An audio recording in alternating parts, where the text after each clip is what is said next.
नमस्कार, मैं उन्मेष जोशी रिस्पॉन्सिबल नेटिज्म के इस कॉन्वर्सेशन सीरीज में आप सभी का स्वागत करता हूं। रिस्पॉन्सिबल नेटिज्म एक नॉन प्रॉफिट ऑर्गेनाइजेशन है जो महिला एवं बालकों की ऑनलाइन सुरक्षा पे और साइबर वेलनेस पे काम करती है।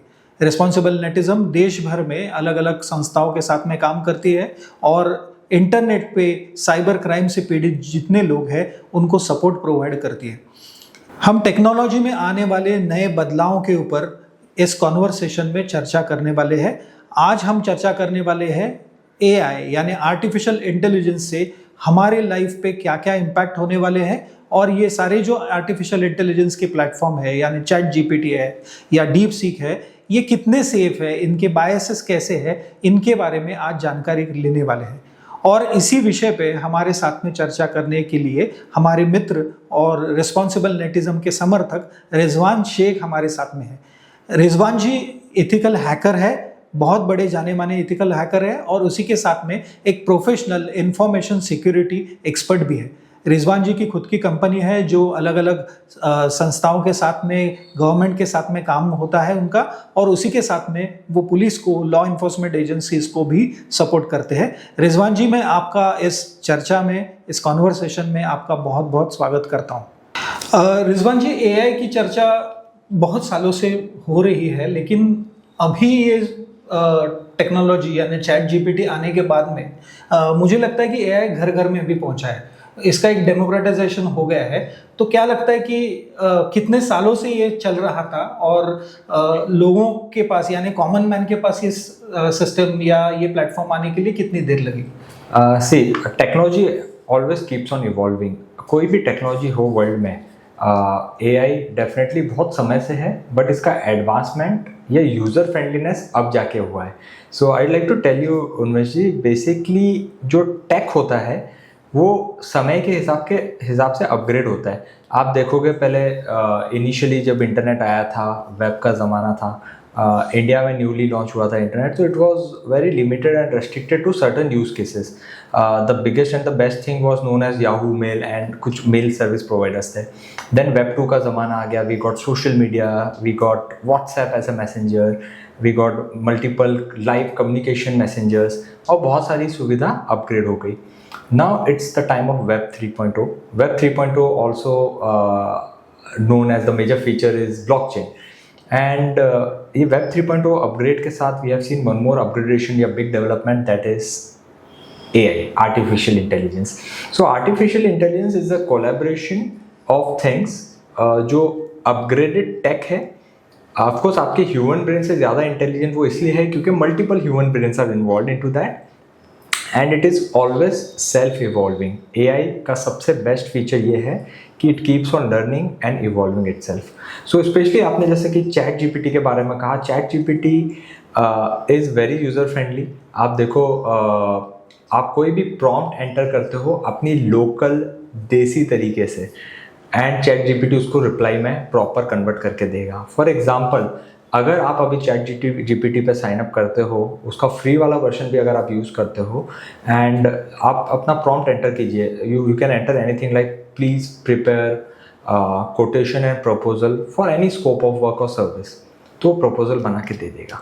नाउ चैट जीपीटी आपके क्रेडेंशियल्स, जो यूज़र नेम पासवर्ड है, उसने ये देख लिया कि आपका इंटरेस्ट ये स्कोप ऑफ वर्क बनाने में था। समवेयर डाउन द लाइन वो ऑटो लर्न करेगा कि शायद आपका काम इस पर्पस रिलेटेड है। नाउ सेकंड प्रॉम्प्ट जब आप एंटर करोगे तो वो उसको साइड में नज़र में रख के सेकंड चीज़ आपके लिए बनाएगा। सो आप देखोगे जितना ज़्यादा आप यूज़ करोगे उस एआई को, उतना ज़्यादा आपके लिए कस्टमाइजेशन तरीके से आपको यूज़ में लगेगा वो। So this is the best feature and खूबी ऑफ। यानी मैं किसी मेरे ऑर्गेनाइजेशन में कोई नया बंदा आता है तो मैं उसको इंडक्शन देता हूँ, उसको तैयार करता हूँ, जैसे प्रोग्राम के बारे में अलग अलग इन्फॉर्मेशन देता हूँ, वैसे ही अगर मैं एआई को मेरी सारी इन्फॉर्मेशन देता जाऊँगा या उससे सवाल पूछता जाऊँगा तो वो मेरे लिए धीरे धीरे तैयार होकर काम करना शुरू कर देगा। एब्सोल्युटली, एंड डे वन से वो काम तो चालू कर देगा। जिस तरीके से आप अपने आप को अडेप्ट कर ले तो कोई एनवायरनमेंट में, AI will adapt for you with a decent customization.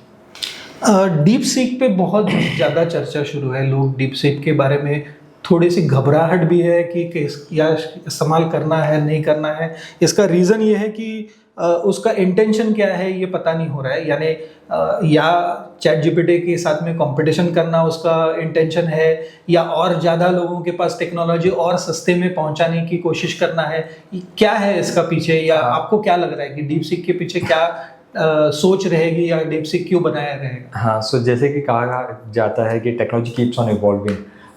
Chat GPT के लिए एक कॉम्पिटिटर आ गया है जिसका नाम है डीप सीक। नाउ ये deep seek exactly works in the way जहाँ पे आप देखोगे चैट जीपीटी जो काम कर रहा है वही डीप सीक भी काम कर रहा है। द ओनली थिंग इज इन्होंने किसी तरह लेस रिसोर्स यूटिलाइजेशन में वही काम करवाया है। एग्जाम्पल, जो सर्वर यूटिलाइजेशन या जो रिसोर्स का यूटिलाइजेशन है, जो हार्डवेयर की रिक्वायरमेंट है, वो बहुत ज़्यादा है बाय चैट जीपीटी। एंड आपने देखा होगा एनवीडिया नाम की एक कंपनी है जो चिपसेट्स बनाती है, सबसे one of the biggest company of the world बन गई बिकॉज इवॉल्वमेंट ऑफ एआई हर जगह पे उसकी रिक्वायरमेंट बढ़ गई। तो डाटा सेंटर्स में वो चिपसेट चाहिए होते हैं। नाउ एनवीडिया तो ये डेफिनेटली बिल्ड कर रहा है, but the moment the DeepSeek China based company है, owners are from China, they have launch DeepSeek जो चैट जीपीटी की तरह काम कर रहा है बट लेस रिसोर्स यूटिलाइजेशन में, मतलब उतनी हैवी सर्वर या हार्डवेयर की रिक्वायरमेंट उसको नहीं है। सो ये लॉन्च होते ही यूएस के मार्केट में बहुत बड़ा टर्बुलेंस आया कि चैट जीपीटी का अल्टरनेट आ गया है एंड एनवीडिया के भी शेयर्स काफ़ी गिर गए। आप देखो multi-billion dollars was removed from the market within few hours. So definitely the only concern which I say is maximum ये एक Chinese product है, लेकिन इसका एक ऑफलाइन वर्जन भी है which do not require internet to be connected। आप उसको डाउनलोड करके फुल फ्लेज आप यूज़ कर सकते हैं। It will keep on evolving and learning itself. So DeepSeek definitely एक upgraded tech है, we should welcome it with a proper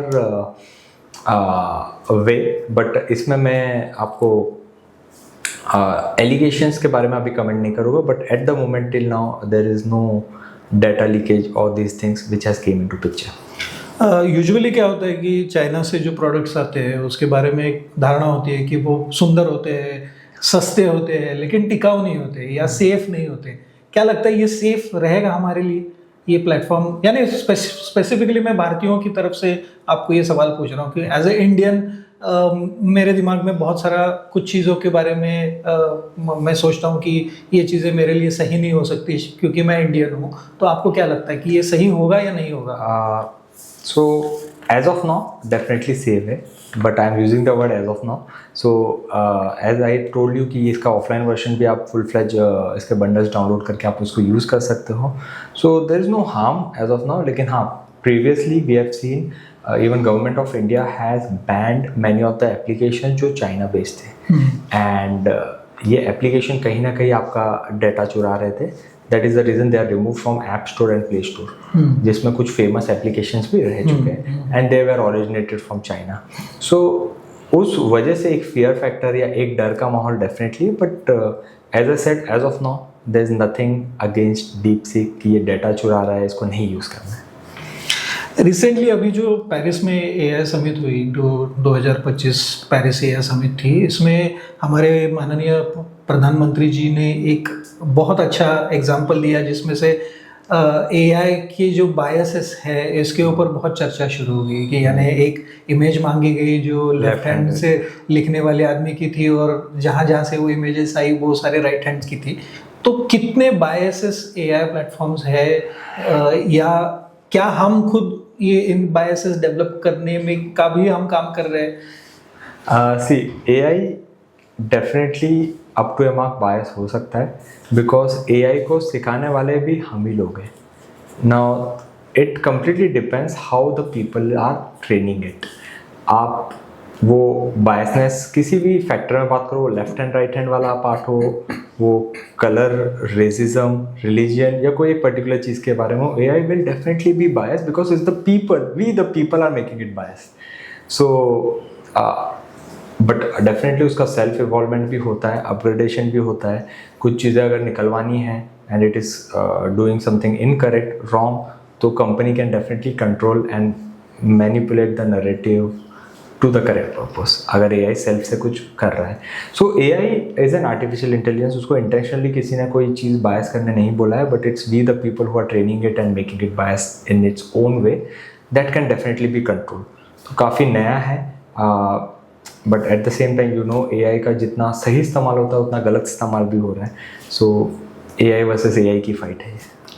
deep seek के बारे में भी यही डिस्कशन हो रहा था कि कुछ सवाल भारतीयों ने डीप सीक को पूछे, कुछ हमारे पर्टिकुलर एरियाज है जिसके बारे में सवाल पूछे जिसमें डिस्प्यूट चल रहा है चाइना के साथ में. तो वो जो एरियाज थे उसके बारे में जब भी डीप सीक ने बात की तभी उन्होंने उनकी कंट्री की तरफ से बात की.